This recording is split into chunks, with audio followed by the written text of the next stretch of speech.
Hello, I'm back for part two. Um, I think it's a little darker in here. It looks really grainy on the screen. Hmm. Well, I'll wait a few moments for people to chime in and see if I can find more light. Yeah, the sun's down. Um,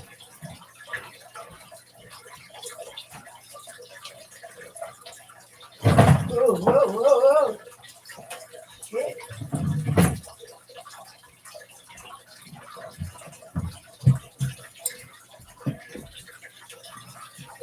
Okay, I have to go under the desk for a second. I can see Siri torch on. It's on now. Siri torch off. It's off now.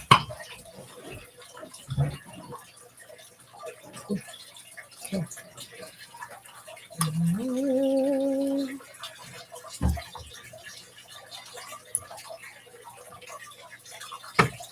Oh, maybe that's too bright.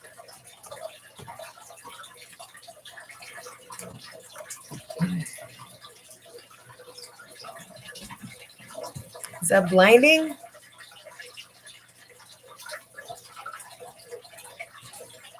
Uh,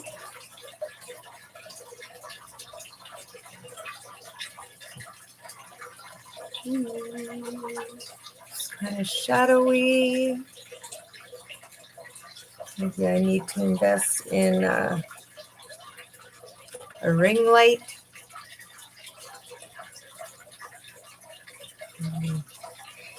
I don't know. Maybe I'll text my daughter again and see if she'll catch this live.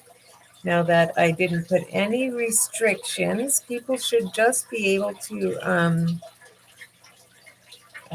comment without subscribing or hanging around for a minute.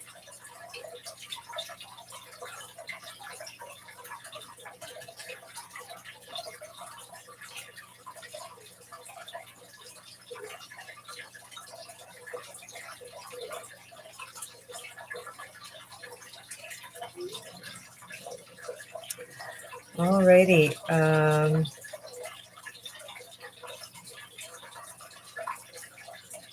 Just give me a minute here.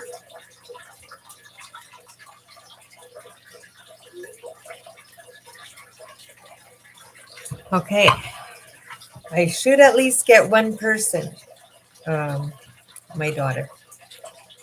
And I used a thumbnail of my sash, mini sash, well, sash, Métis sash pamphlet that I used to hand out when I sold sashes.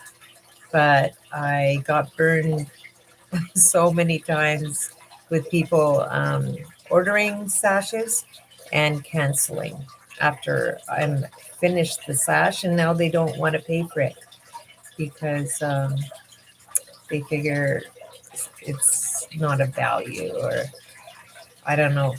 I could not understand it, but whatever.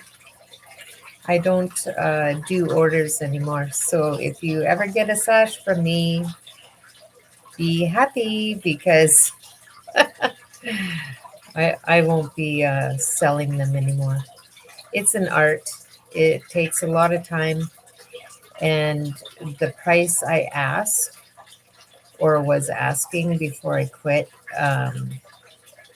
didn't even pay for my time, let alone materials or like the value, the energy exchange. So I don't do it anymore. It's a drain, and it became a burden instead of the passion that I had for it. So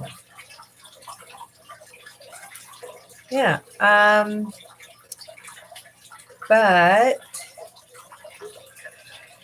I was going to talk about sashes, and now I'm just kind of blanking out. Um, yeah. So I weave sashes. As you can see, there's not a sash in sight because every time I make one, I gift it or, sell it or whatever. I haven't sold anything for a while now.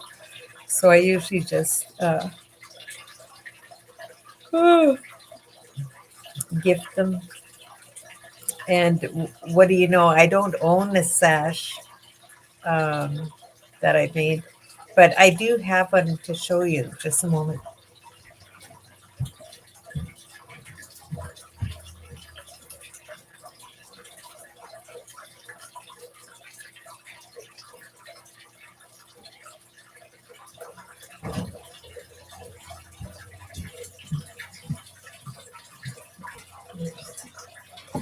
Here's one that I made for my daughter. So here it is. It's pink and yellow. Can't really see it well in the lighting. I don't know why. Oh, there you go. So it's like little diamonds. And I don't know why I have it. Maybe I had it because I needed it for a display at one point, for an exhibit at the museum, I think. But yeah. So that's my oldest daughter's sash that I made her on a table loom. And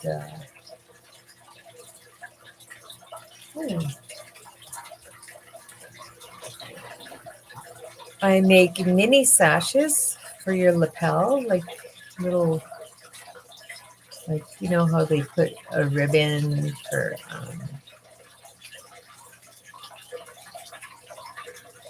breast cancer or something like that.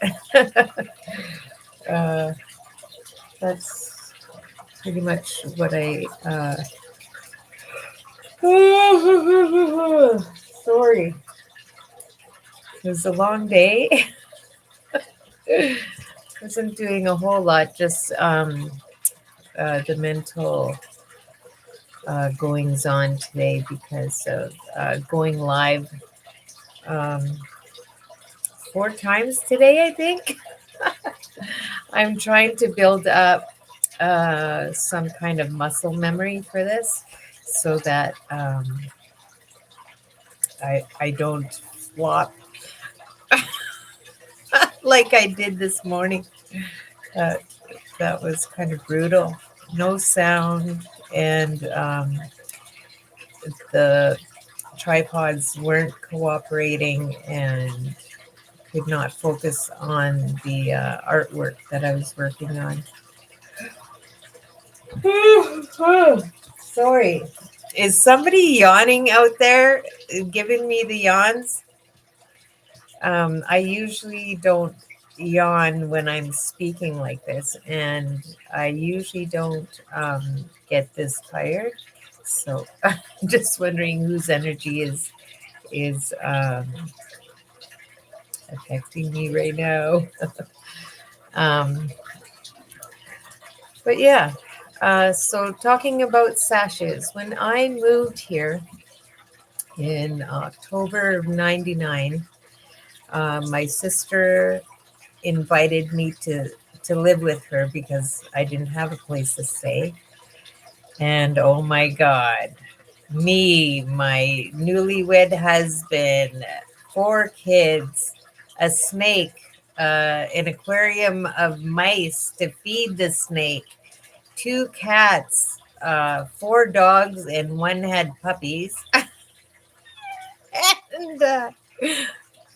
is that it? No, I think we had birds too. It was like Noah's Ark. in one of those wood panel station wagons. It was like Lampoon's Vacation with the unfavorable brother coming over to visit. And we took over her house. I don't know what she was thinking. Holy man, what a sight to see. Anyway, we moved here. Thank God. My sister was so generous and allowing us to move in with her for a little while till we found our own place, right?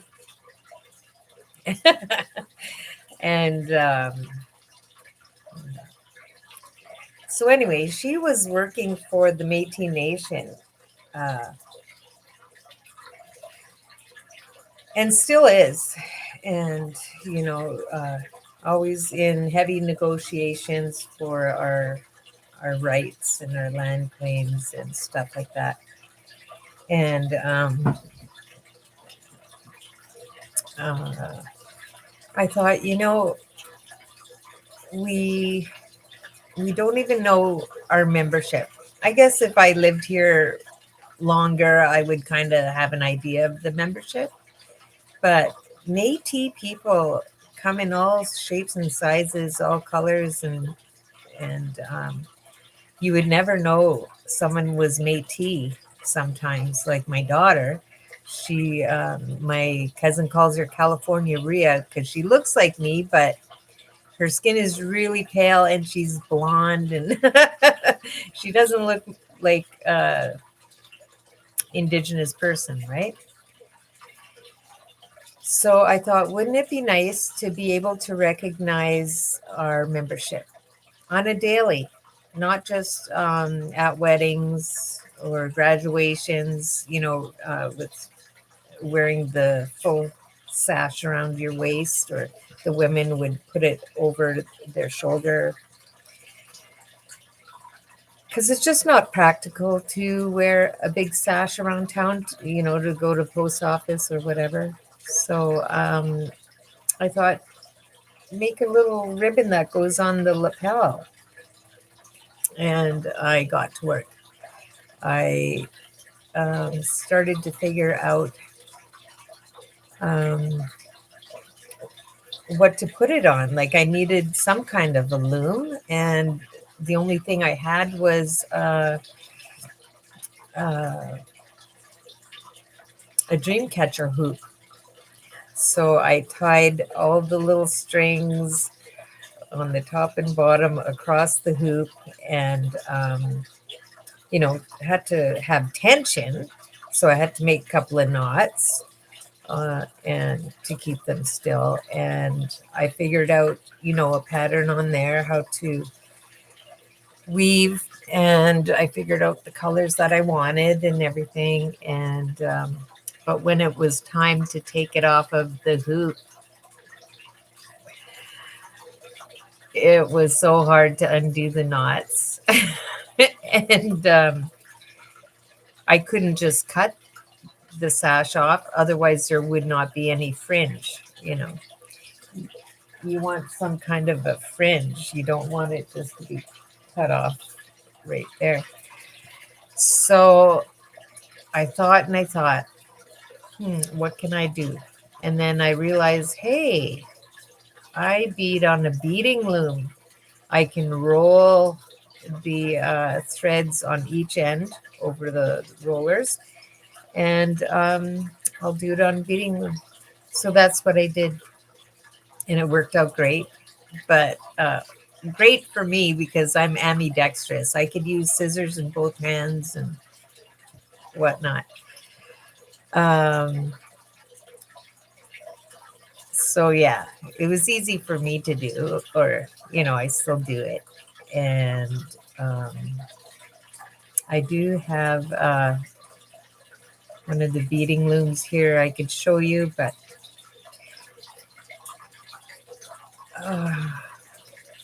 Oh, I think just a moment. I think I need to let my daughter know how to find me on YouTube. Maybe that's why she's not showing up.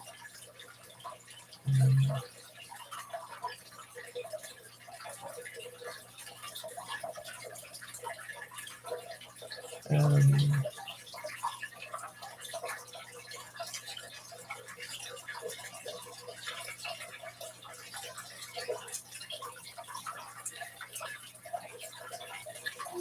okay, there I go. So hopefully she'll be able to find me now. Um, so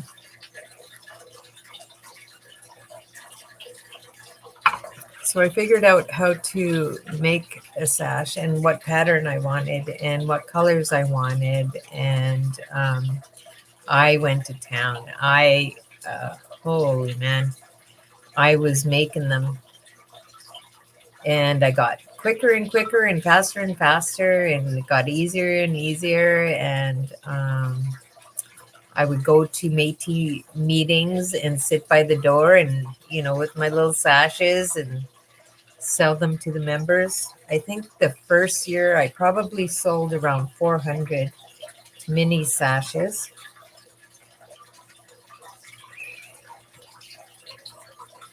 Um, Jesse's, uh, oh, um, my oldest is going to be on the live here. I'm not sure why she's not on the live chat. Oh my God. It's not even my daughter. It's my boss at work. I texted the wrong person.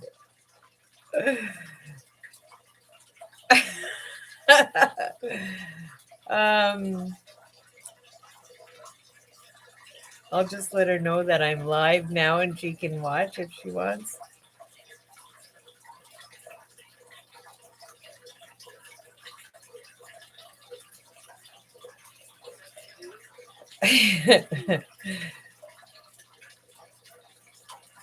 Oh, she's already watching me. Oh my God.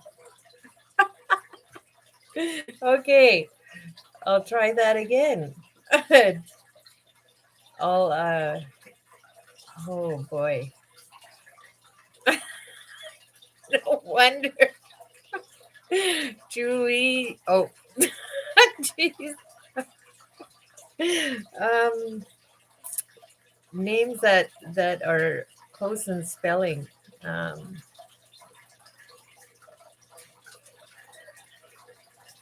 okay, there. I texted my youngest now. So anyway, I was talking about the Métis sash, the mini Métis sash. So I sold a whole bunch, and people had them on their hats, on their lapels, on I don't know. One person made earrings with it. One person made a ribbon shirt with them. Um, all kinds of things. Oh yeah, at funerals they would pin them to their shirt, uh, and there's such a demand, and people always want it tomorrow. They want like 6 to 10 of them, like by the weekend, or or by Monday or something like that. And I can make them pretty quick because I made so many. Um, but I also had a full household, like all the animals, all the kids, and chaos when I come home after work. So I really didn't have the time or the space to be running, a factory in my home because everybody wanted one. Seemed like, there was some some people who were kind of crabby about it and pick it up off the table, look at it, and say, that's not worth 5 cents. Holy! So, yeah, business is brutal sometimes. And I taught myself how to make them. No one sat down and said, "Okay, do this, do that, do this, do that." My grandfather taught me how to weave when I was about, I don't know, maybe 8 years old. He sat down beside me, gave me some twine, that white string that you wrap uh, mail with, and he said, "Make me a little air freshener to hang by my bed," he said. So I'm sitting there, and I have about probably 10 strings across, and I was just finger weaving back and forth, back and forth. And I made a little piece about that big.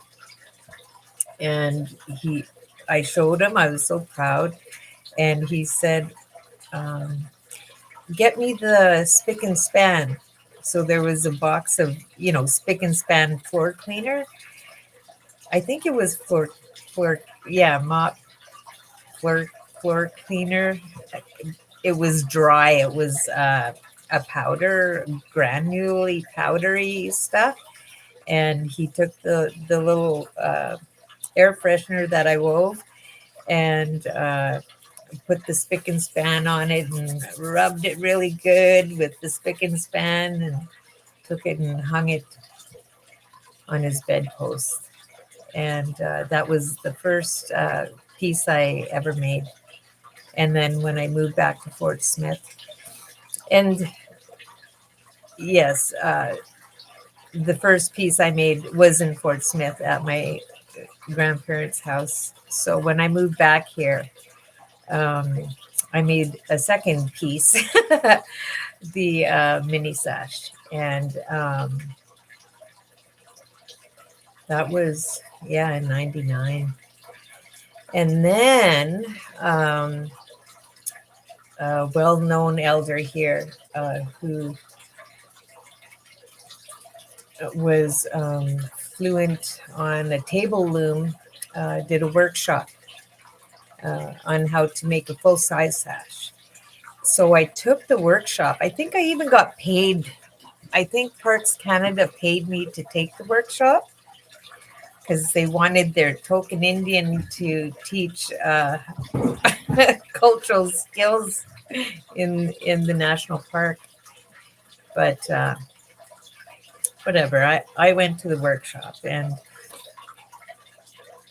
I caught on real quick because I was already doing all the steps, but on a micro scale.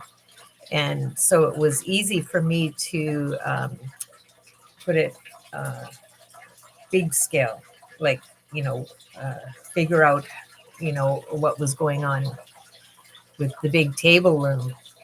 So instead of 20 strings across on the warp, the table loom had 250 up to 300 strings across on the warp.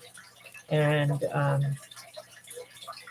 so again, I just jumped right in, and it was like a duck to water. And my boss is watching. She knows about my weaving, so we bought a bunch of looms, and I offer workshops. And I really wanted to do a workshop before Christmas, but we were so busy with other things that I wasn't able to find the time. But maybe in January, I'll do a sash workshop, a mini sash workshop. And those sashes went all over the place, probably all over the world, because I sent one to my auntie in Germany, and that one was unique. I'll probably never make another one like that again because it took me hours and hours, but I figured out how to put a brown buffalo. Oh, I shouldn't tell my boss this because she can make me do it. But I figured out how to put a silhouette of a buffalo on the mini Métis sash. Boy, a big mouth, eh? Damn. Now she knows I can do that.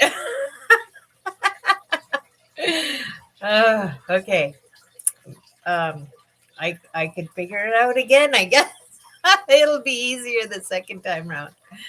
But anyway, I made that for my auntie in Germany. And how funny. Yeah, so that's pretty much the story of my Métis Sash journey. Um, one of many chapters in my life. Um, I love to weave. It's it's just like meditation. You know, you're just it's like a mantra because to figure out what step I'm at, and there's 4 steps. Um, the first step is pick up string 1 and 2, over 2, under 2, over 2, under 2, all the way across. The second step, or the second step, is pick up string 1, over 2, under 2, all the way across. The fourth, oh no, the third step is pick up strings 3 and 4, over 2, under 2, all the way across. The fourth step is pick up strings 2 and 3, over 2, under 2, all the way across, and repeat that. So um, it's a lot to remember. So I made a little visual in my head because me and words and numbers don't get along. Um, I have one of my superpowers is imagination. So I'm constantly watching movies in my head, and yeah, it's kind of like people call me crazy. Sometimes my nickname, Crazy Ria. But anyway, the little story goes like this. Pick up red and blue, which is the fire truck, and over 2, under 2, all the way across. And then um, pick up red, which is the fire. Because where's the fire truck going to? It's going to the fire. So pick up red, over 2, under 2, all the way across. And then when there's a fire, the clowns come. So pick up green and white. Oh no, white and green, because the clowns are wearing white and green striped pants. And over 2, under 2, all the way across. And what are the clowns bringing to the fire? A fire hose. So pick up blue and white, over 2, under 2, all the way across. And what is the fire hose connected to? The fire truck. So pick up red and blue, over 2, under 2, all the way across. So this little story is constantly going. And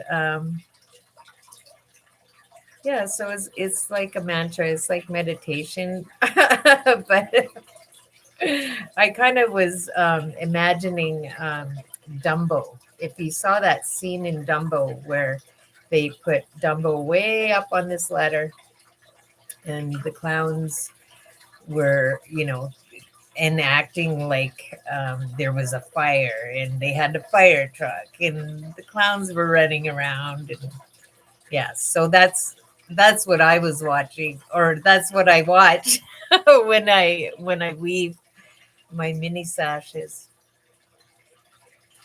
Yes. So that's a little window into my world, or my what goes on behind the scenes when I'm crafting. And yeah, I love crafting, and I love how you know to figure out how to do things. And my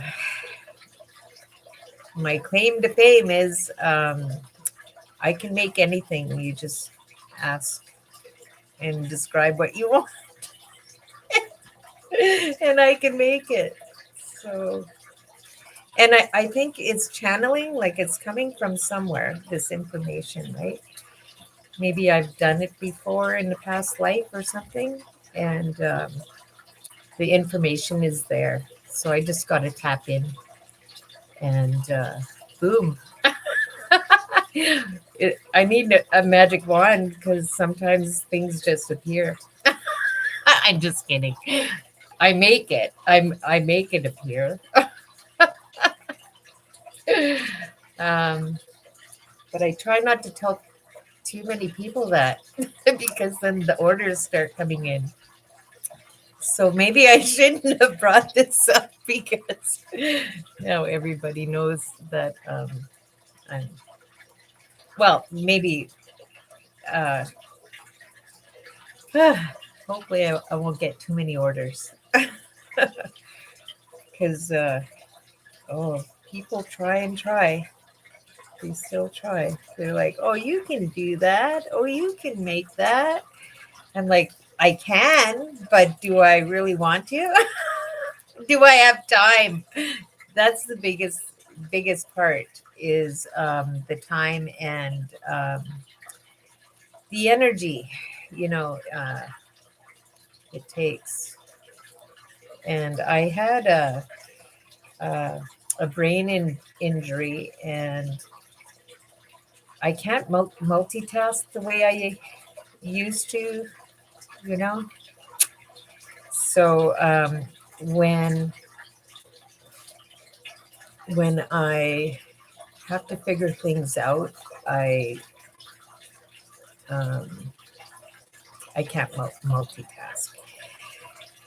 I know how to run workshops, and I can do that real easy, um, as long as I know the exact steps um, of what I'm going to teach. So I know how to make a sash, so I can do workshops real easy. Whether it's big sash, small sash, whatever, all the information's there. But yeah, sometimes it's difficult to do more than one thing at a time. And that could mean uh, if someone starts talking to me about just a random thing and I'm focused on this over here, it's almost like I can't even hear what they're saying. I can see their lips moving, but my mind is over here. It's not, I'm not listening to what it's saying.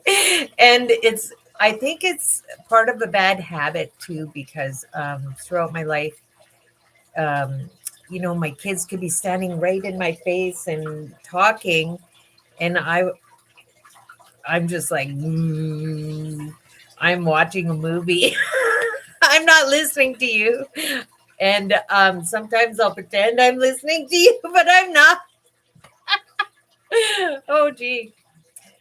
Um, so you wonder why sometimes, oh, I thought, we had this conversation. Well, I was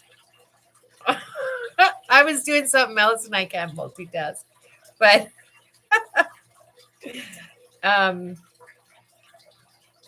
I guess I can't do everything, right? But yeah, I'd love to explore new crafts. Uh, oh, there you go. You see all that stuff up there? That's stuff that I need just in case something comes.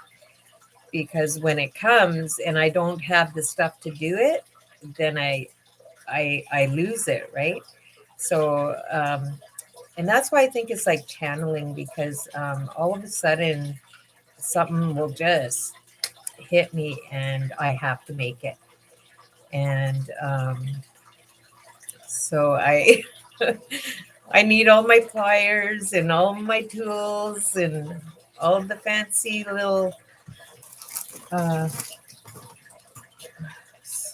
you know, calipers. You never know when you need a good caliper. This one's plastic, but I do have a metal one somewhere. Stuff like that.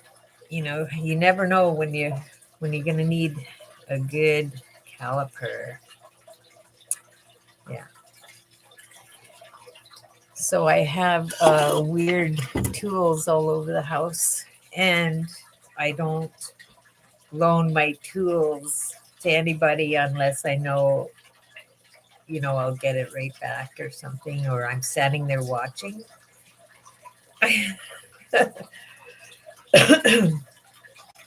um, yeah, and channeling, yeah, channeling information coming from the cosmos, because when it comes, and you got to pay attention, right? And so I know that this information's coming, and I know that I can read information. Um, so if I'm looking at, like, if I tune in and I just look at my surrounding, messages will pop out from my surroundings, whether it's leaves on a tree, or my house plant, or just something, a cup, with an image on it or something.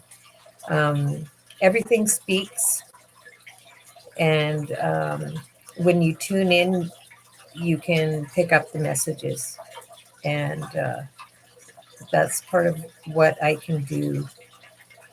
And it's amazing because I think I freak some people out, not intentionally, but when the message comes, you don't always have to give it. Like, it's up to you whether you want to bring it up.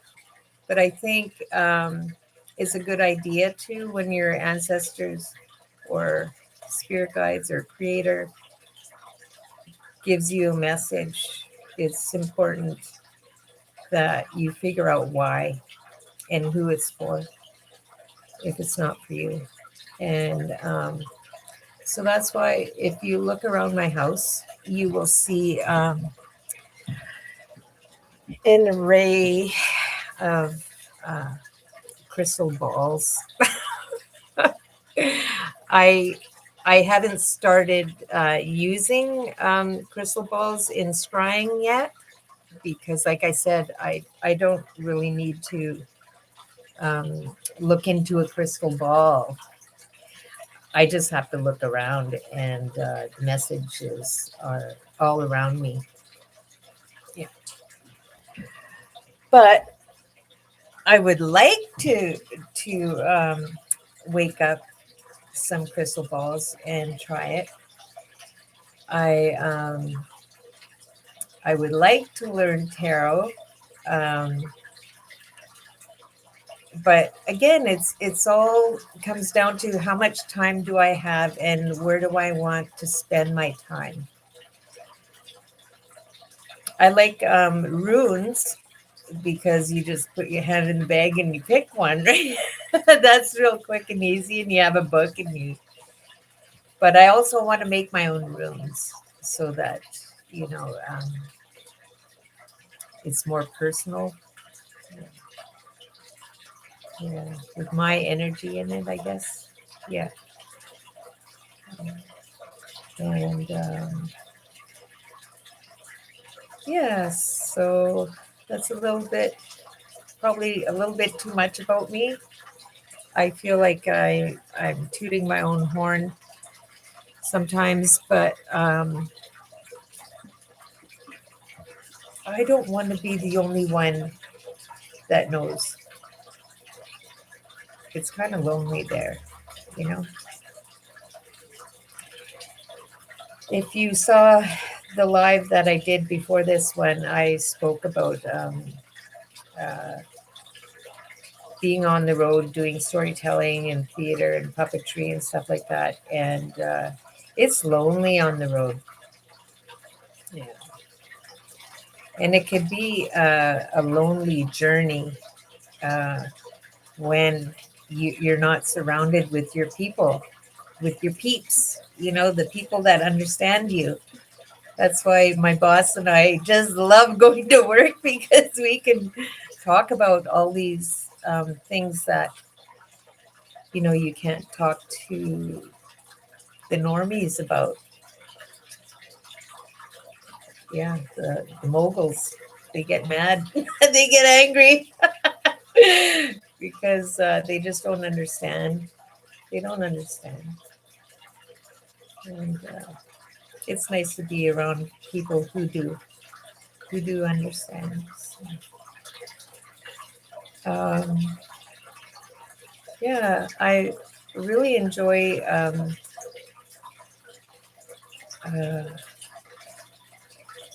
my crafts, making things, not wasting time.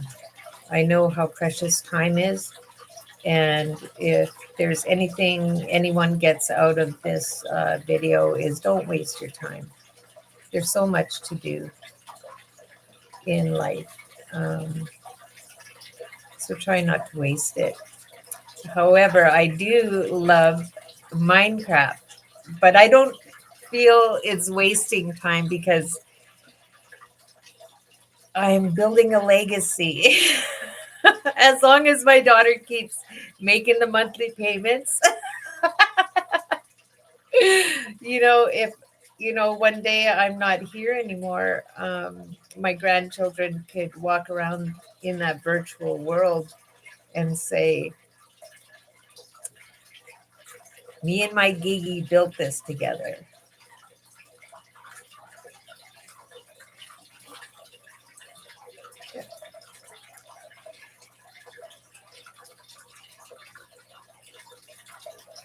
So I don't think Minecraft is a waste of time as long as you keep paying the subscriptions and don't let that world die.